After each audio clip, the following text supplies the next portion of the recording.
جو بنگالی تھے انہوں نے کہا کہ ہم مغربی پاکستان کے تسلط کو نہیں مانتے، ہاں ہم مسلمان ہیں تو کیا، ہماری زبان الگ ہے، ہمارے طور طریقے الگ ہیں۔ تو یہاں دو باتیں آتی ہیں، ایک تو یہ کہ عقیدے سارے ایک ہیں، میرا خیال ہے کہ بہت سے مختلف عقائد ہیں مسلمانوں کے اندر، ہندوؤں کے اندر بھی۔ تو مسلمانوں کا آپ یہ لے لیجیے کہ جو شیعہ سنی فسادات ہوتے تھے سن 47 سے پہلے، ویسے ہی پاکستان میں ہوتے ہیں، ہر محرم کے اطراف میں ہوتے ہیں۔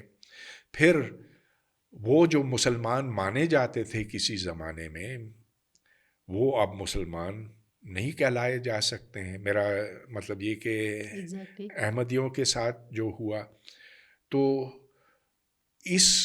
اور یہ تو موٹی موٹی باتیں ہیں، مگر آپ دیکھیں کہ مسلمانوں کے اندر بھی اسماعیلی ہیں، ذکری ہیں، اور طرح طرح کے مکاتب فکر ہیں، بریلوی ہیں، دیوبندی ہیں، اور ان کے درمیان ایسے نہیں ہے کہ امن ہے، ان کے درمیان فرق، جو اختلافات ہیں وہ بعض دفعہ انتہا پر پہنچتے ہیں۔ اور اس کے علاوہ آپ یہ دیکھیں کہ اس وقت پاکستان کے اندر جو مذہبی تحریکیں ہیں وہ تشدد کا باعث بنی ہیں، لہٰذا صرف عقائد کی بات یہاں نہیں ہوتی، یہاں مفادات کی بات آتی ہے۔ علاوہ اس کے پاکستان اور ہندوستان میں مختلف زبانیں بولی جاتی ہیں، مختلف ثقافتیں ہیں، اور اگر ان کا احترام نہ کیا گیا، جیسا کہ بنگال میں قائد اعظم نے جا کر ایک دم یہ کہہ دیا، یعنی کہ پاکستان بننے کے 7 مہینے بعد پہلی بار جب وہ گئے مشرقی پاکستان، تو ادھر جا کر انہوں نے یہ اعلان کیا کہ ادھر بنگلہ نہیں، ادھر اردو چلے گی۔ اچھا۔ اور جو ریاست کی زبان ہے وہ اردو کے علاوہ اور کچھ نہیں ہو سکتی۔ تو اس پر تو ہنگامے شروع ہو گئے۔ سن 47 میں یہ ہنگامے شروع ہوئے، 48 میں، اور اس کا انجام آخر یہ ہوا کہ مشرقی پاکستان مغربی پاکستان سے جدا ہو گیا۔ ہم یہ ماننے کے لیے تیار نہیں ہیں کہ پاکستان میں مختلف ثقافتیں ہیں، مختلف زبانیں ہیں۔ ہم صرف یہ کہتے ہیں کہ ادھر اردو چلے گی، لیکن اگر آپ بلوچستان جائیں، بلوچی چلتی ہے، اور وہ بہت فخر سے کہتے ہیں کہ ہم بلوچ ہیں۔ تو ہم کیوں نہیں مانتے؟ یہ دو قومی نظریہ کا ایک نتیجہ ہے۔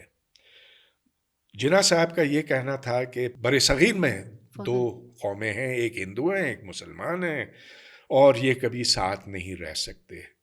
تو انہوں نے یہ سمجھا تھا کہ سارے مسلمان ایک ساتھ رہ سکتے ہیں، مسلمان کو ایک قوم سمجھا۔ اب اس سے بڑے تضادات پیدا ہوئے۔ اگر سارے مسلمان ایک قوم ہیں تو بھلا ہماری سرکار افغانیوں کو باہر کیوں پھینک رہی ہے اس وقت؟ بہاریوں کو پاکستان کیوں نہیں آنے دیا سن 71 کے بعد؟ یہ ایک عجیب سی بات بنتی ہے کہ ہم کہتے ہیں کہ ہم سارے مسلمان اس خطے میں جو بھی ہیں وہ پاکستانی ہیں، تو پھر ایران بھی بن جائے پاکستان کا حصہ، یا ہم ایران کا حصہ بن جائیں۔ عرب کے ساتھ تو ہم یہ نہیں کہہ سکتے نا۔ ہم یہ کہہ سکتے ہیں کہ سعودی عرب بھی پاکستان کا حصہ ہے، یا پاکستان سعودی عرب کا حصہ ہے۔ نون سینس بات ہے، کوئی اس میں حقیقت نہیں ہے۔ بنگال نے تو یہ ثابت کر دیا، لیکن آج ہر روز ہمارے سامنے یہ حقیقت آ رہی ہے کہ وہ افغان جو اسلام آباد میں رہتے ہیں ان کو پکڑ کر پھینک دیتے ہیں سرحد کے اس پار کہ جاؤ تم افغانی ہو۔ چلو افغان کو ہم بات کر سکتے ہیں، مجھے تو آپ دیکھیے نا اس وقت بلوچستان میں کیا ہو رہا ہے، اس وقت پختونخوا میں کیا ہو رہا ہے. تو مجھے تو آپ نے یہ جو کہانی سنا دی بنگلہ دیش کی، مجھے تو خوف آنے لگ گیا ہے. خوف آنا بھی چاہیے. اس وقت بلوچستان پر قبضہ ہے، بالکل واضح طور پر قبضہ ہے. میں 2 ہفتے پہلے وہاں گیا تھا، تو ادھر جاتے ہی آپ کو نظر آتا ہے کہ ہر جگہ چیک پوسٹ بنے ہوئے ہیں، جو پہاڑیاں ہیں ان کے اوپر مورچے ہیں، قلعے بنے ہیں، اور ادھر رینجرز خوف سے چھپے ہوئے ہیں. تو میری بات رینجر سے ہوئی، ایف سی سے ہوئی، اور وہ ایک ڈیم کا دفاع کر رہے تھے. وہ ڈیم جو اب بن رہا ہے، میرا ادھر جانا ہوا ایک سرکاری وفد تھا، اس کے ساتھ میں گیا تھا. تو ادھر ایک کرنل سے بات ہوئی میری، تو میں نے کہا کہ کرنل صاحب آپ ادھر سیکیورٹی کے انچارج ہیں، آپ بتائیں آپ کیا کرتے ہیں. تو انہوں نے کہا کہ ہم نے یہ 4 قلعے بنائے، اور اشارہ کیا چاروں طرف، دور دور سے نظر آ رہے تھے. اچھا. تو انہوں نے کہا کہ ہم نے اس پورے علاقے کو گھیرا ہوا ہے تاکہ ادھر کوئی دہشت گرد نہ آ سکے. میں نے کہا بہت اچھی بات ہے. تو ادھر کوئی نہیں آ سکتا، چرواہے بھی نہیں آ سکتے، کوئی نہیں آ سکتا، کوئی چرواہا نہیں آ سکتا. ادھر بکری بھی آتی ہے تو ہمیں پتہ چل جاتا ہے انفرا ریڈ سینسرز کے ذریعے سے. تو میں نے کہا کہ کرنل صاحب آپ تو گجرانوالہ کے ہیں، آپ کے جو دوسرے ساتھی ہیں وہ کھاریاں کے ہیں. اگر یہاں تربت سے کوئی گجرانوالہ جا کر کہے کہ اس علاقے کے اندر کوئی نہیں آ سکتا، تو آپ کے خیال میں پنجابیوں کو یہ بات اچھی لگے گی؟ تو انہوں نے کہا کہ آپ کیا کہتے ہیں؟ میں نے کہا کرنل صاحب اگر یہ قلعے بنانے کی بجائے آپ وہی رقم خرچ کرتے ادھر کے لوگوں کی بھلائی کے اوپر، تو شاید آپ کی ضرورت بھی یہاں نہ پڑتی. خیر ان کو کیا سمجھایا جائے، وہ بیچارے تو سرکاری جاب کر رہے ہیں، لیکن ہر ایک کو پتہ ہے کہ بلوچستان کے اوپر پنجاب کا قبضہ ہے. اور ادھر ساری جو نفری ہے، ساری سے میرا مطلب ہے 80% نفری وہ باہر سے آئی. بلوچ لیویز بھی ہے لیکن وہ ایک بے اثر سی چیز ہے. ہم کیوں قبضہ کرنا چاہتے ہیں؟ ریاست کیوں قابض کے طور پر بلوچستان میں رہنا چاہتی ہے؟ کیا ایسے اندر سے کمزوری ہے کہ ہمیں لگتا ہے ہم قابض رہیں گے تو ٹھیک رہے گا، ہم چھوڑ دیں گے تو کچھ ہو جائے گا؟ نہیں، وہ کہتے ہیں ادھر بڑا مال ہے، بہت مال ہے، جو معدنیات ہیں وہاں پر، جس پر آج ٹرمپ للچا رہا ہے. اور ہم نے یہ ہمارے جو قوم فروش ہیں، قوم فروش لیڈران ہیں، انہوں نے کہا کہ یہ لے لو، ریئر ارتھس لے لو، یوٹریم لے لو، نیوڈائمیم لے لو. یہ تمام وہ چیزیں جو چین اب امریکہ کو بیچنے سے انکار کر رہا ہے وہ ہمارے پاس بھی ہے. تو یہ ٹرمپ کو خوش کرنے کے لیے انہوں نے کہا کہ ادھر تیل اور گیس بھی جو نکلے گی اس میں بھی تمہارا حصہ ہے. اب بلوچ یہ سب کچھ جانتے ہیں اور وہ کہتے ہیں کہ حضور آپ نے ہم سے تو اجازت نہیں لی، یہ خزانہ جو زیر زمین ہے یہ ہمارا ہے، آپ کا نہیں ہے. آپ نے کس طرح سے ٹرمپ کے ساتھ یہ معاہدہ کیا کہ یہ خزانہ وہ لے جائے؟ تو غصہ تو ہے بلوچ میں، اور میں نہیں کہہ سکتا کہ غلط ہے. تو پختونخوا کے ساتھ کیا مسئلہ ہے؟ ادھر میں تھوڑا سا ماضی سے آپ کو آج میں لے کے آؤں گی. باچا خان کی آواز کو چلو انہوں نے مان لیا نا، ہو گیا، سرحد نارتھ فرنٹیئر پاکستان کا حصہ بن گیا، پھر بھی آپ نے نہیں بخشا ان کو. اس کی وجہ بالکل واضح ہے. جناح صاحب نے شروع دن سے یہ کہا کہ پاکستان بننا چاہیے دو قومی نظریے کے مطابق، اور اس میں کسی اور سوچ کی گنجائش نہیں ہے. باچا خان ایک قوم پرست تھے، پختون تھے. پختون قوم پرستی کو انہوں نے سراہا، بلکہ اس کی قیادت کی، اور ان کی خواہش یہ تھی کہ پختونستان بنے، کیونکہ وہ کہتے تھے کہ ہم ایک ہی زبان بولتے ہیں، ہمارے ایک ہی طور طریقے ہیں، ہماری تاریخ بھی ایک جیسی ہے، لہٰذا ہم ایک الگ قوم ہیں اور ہمیں اس قوم کے اندر رہتے ہوئے اس کی اصلاح کرنی ہے. تو باچا خان بہت عظیم آدمی تھے. انہوں نے کہا کہ دیکھو، یہ جو ہمارے کچھ طور طریقے ہیں وہ غلط ہیں. ہم نے عورتوں کو جس طرح سے دبایا ہوا ہے وہ غلط ہے. ہم جس طرح سے بدلہ لیتے ہیں وہ غلط ہے. نسل در نسل یہ دشمنیاں چلتی رہتی ہیں، اور کسی نے کسی کو مارا تو اس کا بدلہ لینا ہے. یہ سب بکواس ہے، اس کو ختم کرو. پٹھان ایک بڑا غیور اور اچھا انسان ہے، اور اس کو بس صحیح تربیت دینے کی ضرورت ہے، اور جو ہماری اچھی روایات ہیں انہیں قائم رکھنا ہے، جو بری ہیں انہیں دفن کرنا. معاشرے کی اصلاح بنیادی طور پر. معاشرے کی اصلاح اور قوم کی خدمت. خدائی خدمت گار تحریک انہوں نے شروع کی تھی. خدمت کرو قوم سے. قوم پرست وہی ہوتا ہے جو قوم کی خدمت کرے. تو پھر ریاست کو اس سے کیا پرابلم ہوا؟ تو اچھی بات تھی. ریاست کو بہت مسئلہ تھا اس سے. تو جناح صاحب نے اور لیاقت علی خان نے خاص طور پر یہ سوچا تھا کہ اگر یہ پختون ایسی بات کرتے ہیں کہ ہم قوم ہیں، اور سندھی یہ کہتے ہیں، اور بنگالی یہ کہتے ہیں، اور پنجابی یہ کہتے ہیں، تو پھر پاکستان کا کیا بنے گا؟ وہ یہ بات تصور نہیں کر سکتے تھے کہ کثیر القومی ملک بن سکتا ہے، کثیر القومی ریاست بن سکتی ہے.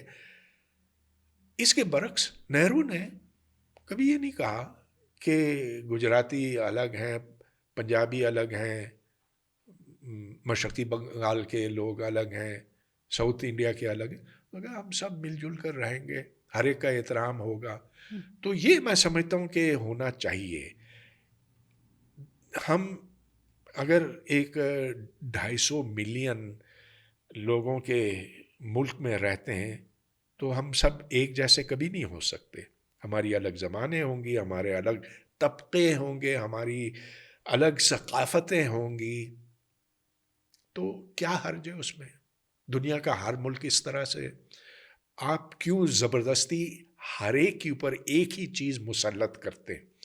یہ ہمارے لیڈران یہ بات ہماری لیڈران کی سمجھ میں اب تک آئی نہیں ہے. آپ سیاسی رہنماؤں کی طرف اشارہ کر رہے ہیں؟ فوج خاص طور پر، اور جو پنجاب کی سیاسی قیادت ہے ان کی طرف. نہیں تو بھٹو نے بھی تو دیکھے نا، سوشلزم کا نعرہ لگا کر پھر جس طرف آپ اشارہ کر رہے ہیں کہ جس کا خمیازہ پھر وہ جو ہم نے گفتگو کا آغاز کیا کہ ڈاکٹر عبدالسلام کو بھگتنا پڑا. ٹھیک ہے، آج نام نہیں لے سکتے، ڈر لگتا ہے لوگوں کو، تو وہ کس نے کیا؟ وہ بھٹو نے کیا. اور بھٹو نے کیوں کیا؟ کیا خوف تھا؟ اپنی جان بچانے کے لیے. ان کو کوئی ویسے کوئی بغض نہیں تھا، لیکن اس وقت کمزور پڑ گیا تھا. 74 میں اس نے الیکشن میں دھاندلی کی تھی، جو مذہبی پارٹیاں ان کے پیچھے پڑ گئی تھیں، اس کے ہاتھ پیر کانپنے لگے. اس نے سوچا کہ اب مجھے اپنی جان بچانی ہے، تو شراب پہ ممانعت لگا دی، گو کہ خود شرابی تھا. اس نے جمعے کی چھٹی کا اعلان کر دیا، اور پھر یہ خوش کرنے کی کوشش میں اس نے سن 74 میں احمدیوں کو غیر مسلم قرار دیا. لیکن اسے جان اس کی نہیں بچی، اور آخر ضیاء الحق نے اسے تختہ دار پہ پہنچا دیا. تو یہ سارا کچھ کرنے کے باوجود آپ کو لگتا ہے کہ یہ تاریخ اتنی بڑی ہمارے سامنے ہے لیکن اس کے باوجود بھی آج بھی سیاسی رہنماؤں نے نہیں سیکھا؟ نہیں سیکھا نا. اور یہ بات بالکل ہمارے سامنے ہے کہ آج وہ بالکل خاموش ہو گئے ہیں. جو ملک کے ساتھ استحصال ہو رہا ہے، جو عام لوگوں کے ساتھ زیادتی ہو رہی ہے، وہ اس کی طرف دیکھتے بھی نہیں ہیں. وہ صرف اس کوشش میں ہے کہ وہ کسی طرح سے اپنے اقتدار کو جاری رکھ سکے. ویسے تو انہیں یہ بھی پتہ ہے کہ ووٹ تو کسی اور کو ملے، ووٹ تو عمران خان کو ملے. حالانکہ میں ذاتی طور پر عمران خان کا سپورٹر نہیں ہوں، لیکن یہ تو بات بالکل آیا ہے کہ ان الیکشنز میں فراڈ ہوا تھا، کھلم کھلا ہوا تھا. اور اس وجہ سے ان کی اپنی کوئی ساکھ نہیں بنتی، نہ ہمارے فوجی حکمرانوں کی بنتی ہے اور نہ ہی شہباز شریف کی حکومت کی کوئی ساکھ ہے. تو یہ مسئلہ کیسے حل ہوگا سر؟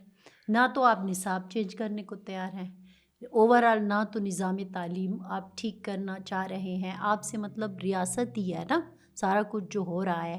اور آج اس نہج پہ ہم جا کے کھڑے ہو رہے ہیں کہ پختونخوا سے بھی آوازیں اٹھ رہی ہیں، بلوچستان سے بھی آوازیں اٹھ رہی ہیں، سندھی بھی اٹھ کھڑے ہوئے اور سب کی انگلیاں پنجاب کی طرف جا رہی ہیں. لیکن پنجاب کہہ رہا ہے کہ اب میں اپنے طرف اٹھنے والی ہر انگلی کاٹ کے رکھ دوں گا. ہاں بالکل وہی بات جو سن 71 میں کی جاتی تھی. لیکن اس حقیقت سے تو آپ انکار نہیں کر سکتے کہ دراصل یہ پاکستان نہیں، یہ پنجابستان ہے.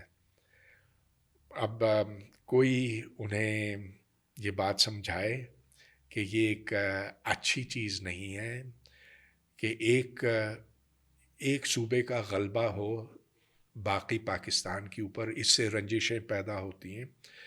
میں نے بلوچستان کے بارے میں تو بتایا کہ ادھر جو ساری نفری ہے فرنٹیئر کور کی، وہ آتی ہے پنجاب سے، بیشتر 80% سے زیادہ. لیکن یہی چیز ہم گلگت بلتستان میں بھی دیکھتے ہیں. آپ ادھر جائیں تو جو تمام بڑے سرکاری عہدے ہیں وہ ان پر پنجابی لگائے گئے ہیں. تو اس سے ظاہر ہے کہ ایک غصہ تو پیدا ہوتا ہے. اور اس چیز اگر دوراندیش لوگ ہوتے ہیں ہمارے حکمران تو وہ اس کا ازالہ بھی کرتے، کوئی وہ مان لیتے کہ اب تھوڑا پیچھے ہٹنے کا وقت آیا ہے. لیکن فی الوقت وہ اس کے لیے تیار نہیں ہے، بلکہ وہ تو 2 قدم آگے جا رہے ہیں. ابھی آپ دیکھیے نا سوشل میڈیا، آپ تو سوشل میڈیا استعمال نہیں کرتے لیکن آپ سوشل میڈیا دیکھیں تو بعض اوقات میں بھی حیران ہو جاتی ہوں کہ سیاسی رہنما ہوتا ہے، راستہ دکھانے والا. آپ تو اپنے ہی لوگوں کو اسی غلط راستے پر چلا رہے ہیں کہ جب آپ کہہ رہے ہیں انگلی توڑ دیں گے تو مطلب یہ کیا ہے؟ مطلب آپ میں پختونستان کا لفظ استعمال میرے اوپر ٹھپا لگا کے آپ نے میرے اندر بس پکا ہی کر دیا ہے. پھر مجھے لگنے لگ گیا ہے کہ اچھا تو پھر بنا لیتے ہیں پختونستان. بس پھر اس کا نتیجہ یہ ہوگا کہ دہشت گردی بڑھے گی. وہ لوگ جو پرامن طور پر ان حکمرانوں کو سمجھانے کی کوشش کرتے ہیں ان پر تو نزلہ گرا ہے. اب یہ دیکھ لیجئے کہ بلوچ یکجہتی کمیٹی، مہرنگ بلوچ اور سیمی بلوچ جیسے لوگ، ان کو تو انہوں نے بند کر دیا ہے اور کہتے ہیں کہ ان میں اور بی ایل اے میں کوئی فرق نہیں. بی ایل اے تو ایک دہشت گرد تنظیم ہے جو پنجابیوں کو مارتی ہے اور جس کو میں بالکل غلط سمجھتا ہوں. میں سمجھتا ہوں کہ ہر انسان کا احترام کرنے کی ضرورت ہے. جو نسلی بنیادوں پر تنظیم قائم ہے اور جس کا مقصد یہ ہے کہ دوسروں کو مارا جائے، وہ تنظیم غلط ہے. میں بلوچ یکجہتی کمیٹی اور BLA کو ایک نہیں سمجھتا، دونوں میں بہت بڑا فرق ہے۔ اسی طرح پختون تحفظ موومنٹ، جی، منظور پشتین کو پشتین آپ جیسے نے لوگ ہیں، محسن دیوار سے داور لگا جیسے دیا۔ ہیں، ہاں، افراد کا نام لینے کی ضرورت نہیں، لیکن یہ پرامن طور پر کہتے ہیں، وہ کہتے ہیں کہ ہم پاکستان سے کا حصہ رہ کر پاکستان کو سدھارنا چاہتے ہیں، تم اپنے طور طریقے بدلو۔ یہ جو گھمنڈ ہے تمہارے اندر، یہ مہلک ہے پاکستان کے لیے۔ آپ نے کہیں یہ بھی کہا کہ اگر میں غلط ہوں تو یہاں بھی میری تصحیح کیجیے گا، کیونکہ ہم تو ریسرچ کر کے بیٹھتے ہیں آپ کے سامنے، کہ عصر حاضر کا پاکستان جاگیرداروں اور اعلیٰ ریاستی عہدوں پر فائز افراد، جس میں فوج، عدلیہ، نوکرشاہی، سیاستدان سب ہے، کے لیے گھاٹے کا سودا نہیں، لیکن اقلیتیں ماری گئیں۔ ہاں، عقل پاکستان میں ماری گئی ہے، آپ کا یہ مطلب؟ بالکل، آپ یہ دیکھیں کہ ہر مسئلہ جو ہے وہ جذباتیت کی بنا پر حل کیا جاتا ہے۔ یہاں ہم یہ نہیں دیکھتے کہ ہمارے جو اصل مسائل ہیں وہ کیا۔ اصل مسائل کی نشاندہی کرنا اشد ضروری ہے۔ ایک تو یہ کہ ہماری آبادی بے انتہا بڑھ گئی ہے۔ جو پاکستان شروع میں 28 ملین کا تھا، اب وہ 250 ملین سے تجاوز کر گیا۔ اب تو لوگوں کے پاس رہنے کی جگہ نہیں ہے۔ آپ دیکھیں کہ جس حال میں کراچی میں لوگ رہتے ہیں، یا پشاور میں، یا لاہور میں، کہیں بھی آپ دیکھیں تو کھچا کھچ مرے ہوئے، پھر روزگار نہیں ہے۔ سر اگر اس آبادی پر ہی میں آپ کو آپ سے ایک اور بھی ایک ضمنی سوال آ گیا ہے۔ آبادی کے ہم وہ روکنے کی جب بات کرتے ہیں یا قابو پانے کی بات کرتے ہیں تو ہمیں کہا جاتا ہے کہ یہ آپ کیا کہہ رہے ہیں، ہم نے تو امت پیدا کرنی ہے۔ تو ٹھیک ہے، اتنی امت پیدا ہوگی کہ پھر آپ اس کا خمیازہ بھگتے۔ میں آپ کو بتاؤں امت کتنی تیزی سے پیدا ہو رہی ہے۔ تو اس وقت 250 ملین ہے نا، 25 سال کے بعد یہ 500 ہو جائے گی، 500 ملین ہو جائے گی۔ اس کے بعد 1000 ملین، پھر 2000 ملین، پھر 4، پھر 8 اس وقت دنیا کی کل آبادی ہے۔ یعنی کہ پاکستان کی آبادی دنیا کی موجودہ آبادی کے برابر ہو جائے گی 150 سال کے اندر۔ اس کے بعد امت کہاں جائے گی؟ پھر امت کو آپ چاند لے جائیں، مریخ لے جائیں، لیکن وہ تو ممکن نہیں ہے۔ تو امت آپس میں پھر لڑتی رہے گی، اور وہی جو TTP اور فوج کا حال ہے۔ لیکن جو تصادم ہوگا اس سے بہت پہلے وہ انتہائی خطرناک ہوگا، اور وہ اس لیے کہ جب بہت زیادہ لوگ ہوتے ہیں اور وسائل قلیل ہوتے ہیں، وسائل سے میرا مطلب زمین، پانی، خوراک، تو پھر ان کے بیچ میں جو لڑائیاں ہوتی ہیں وہ خون ریز ہوتی ہیں۔ اور آپ کو ایسا لگ رہا ہے آنے والے وقت میں؟ یہ تو بالکل لگ رہا ہے۔ آپ یہ دیکھیں کہ موسمی تبدیلی بھی ساتھ ساتھ آ رہی ہے، جس کا مطلب یہ کہ کوئی تقریباً 40 سال کے بعد، 50 سال کے بعد، پاکستان کا نصف حصہ جو اس وقت آباد ہے رہنے کے قابل نہیں رہے گا۔ اس وقت بھی آپ دیکھیں کہ جیکب آباد اور سبی جیسے علاقے ہیں، وہاں گرمیوں میں درجہ حرارت 50 ڈگری سے تجاوز کر جاتا ہے۔ جو شخص باہر دھوپ میں کھڑا رہے 20 منٹ وہ مر جائے گا۔ اب جب 50 سے وہ 55 پہنچے گا تو پھر تو ادھر جو بھی ہریالی ہے، پودے ہیں، درخت ہیں، وہ جل جائیں گے۔ پانی بخارات وہ ایویپریٹ ہو جائے گا۔ یہ زیادہ دور کی بات نہیں ہے، 40-50 سال کی بات ہے۔ لیکن اس وقت بھی آپ دیکھ سکتے ہیں کہ جو قدرتی آفات کا ایک سلسلہ شروع ہوا ہے، جو سیلاب آئے تھے یک کے بعد دیگرے، ان سے کتنا نقصان ہوا۔ لیکن یہ تو بس شروع کی بات ہے. آنے والے وقتوں میں اس سے بہت زیادہ ہونے والا ہے. میں آخر میں اگر آپ سے یہ پوچھوں کہ آپ تو پالیسی سازوں کے ساتھ بھی اٹھتے بیٹھتے ہیں، ٹھیک ہے، بڑے لوگ جو پالیسیز بناتے ہیں پاکستان کی، کورس تو آپ نے بنا لیا، نصاب تو آپ نے بنا لیا، کیونکہ آپ نے دو قومی نظریہ اور دس اینڈ دیٹ ادھر ہی پھنسے ہوئے ہیں، چونکہ تو وہ تو دائرہ آپ کھلا چھوڑ نہیں رہے ہو. لیکن یہ جو موسمی تغیرات ہیں اور پھر یہ جو دنیا، اب یہ دیکھیں نا، آپ نے کہا کہ چائنا کو کاؤنٹر کرنے کے لیے آپ وسائل کی بات کر رہے ہیں، اور بھی یہ مختلف چیزیں ہوتی جا رہی ہیں. ان ساری چیزوں کا ادراک ہے ہمارے یہاں؟ بالکل نہیں ہے، بالکل نہیں. یہ اگر ہے بھی تو وہ کہتے ہیں ہم کچھ کر نہیں سکتے اس کے بارے میں، لہٰذا جتنا مال اس وقت لوٹ سکتے ہو لوٹو، اور پھر باہر چلے جاؤ، کہیں اور کی شہریت لے لو. تو ہمارا جو بالائی طبقہ ہے، حکمرانوں کا جو طبقہ ہے، وہ بس اس کوشش میں ہے کہ وہ زیادہ سے زیادہ روپیہ کمائیں، ڈالر میں تبدیل کریں، اور پھر کہیں اور کی شہریت لے کر یہاں سے فرار ہو جائیں، یا پھر وہ جا کر ڈی ایچ اے میں رہیں گے اور اپنے گرد اتنی اونچی دیواریں کھڑی کریں گے کہ وہ سمجھیں گے کہ اب ہم محفوظ ہو گئے. لیکن انہیں یہ صرف وقتی تحفظ ملے گا، کیونکہ اب دنیا ان کے کنٹرول سے باہر جا رہی ہے. لیکن اس دیوار کے اس پار کھڑا ہوا نوجوان جسے آپ مسلسل استحصال کا نشانہ بنا رہے ہو، وہ دیوار پھلانگ بھی تو سکتا ہے. دیوار پھلانگ سکتا ہے، ڈرون بھیج سکتا ہے، میزائل اس پر داغ سکتا ہے، اور یہ سب ہونے والا ہے. یہ لوگ جو سمجھتے ہیں کہ ہم ڈی ایچ اے میں رہ کر محفوظ ہو گئے ہمیشہ کے لیے، یہ خام خیالی ہے. ان پر بہت بڑی آفت آنے والی ہے. بہت شکریہ سر. کوشش کی ہے ہم نے تھوڑے سے مسائل پہ بات کرنے کی، جاننے کی کہ آپ نے کیا دیکھا، لیکن عام طور پر ایسا ہوتا ہے کہ میں اپنی پوڈ کاسٹ کا جو اختتام ہے وہ کسی ہوپ پر کرتی ہوں. کچھ ہاں، تو ہوگا.